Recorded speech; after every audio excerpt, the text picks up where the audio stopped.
Bonjour à tous, aujourd'hui une nouvelle vidéo sur les machines guidées. Donc aujourd'hui on va voir la shoulder press.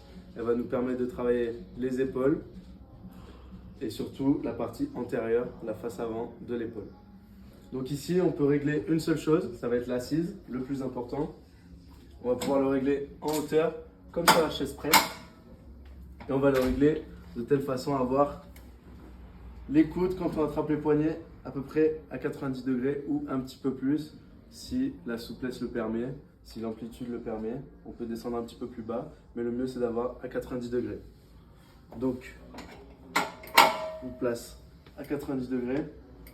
Et pareil, il va falloir avoir les pieds ancrés dans le sol et les genoux à 90 degrés. Donc là c'est bon, mais si j'avais choisi une plus grande amplitude, j'aurais pu rajouter le step sous les pieds pour être bien installé et avoir les genoux bien à 90 degrés. Une fois qu'on est bien installé, on vient se glisser au fond du siège, le dos bien calé contre le dossier et on attrape les poignets. Donc ici, on voit qu'il y a deux types de poignées. On a la poignée en pronation, donc on va être vraiment comme ceci. Et sinon la poignée, donc neutre on va dire, donc on va être comme ceci et ça va être le coude plus devant. Ok, donc on choisit celle qu'on préfère, ça ne change pas le travail au niveau des épaules, c'est plus une question de sensibilité de chacun.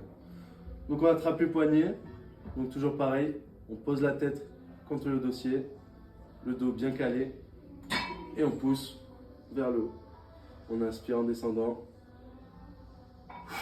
et on souffle.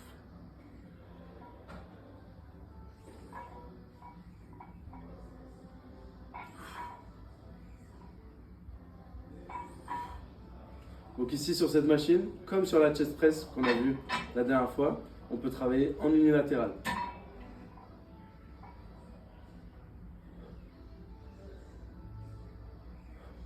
On travaille un bras et sans temps de repos, on enchaîne tout de suite avec le deuxième bras.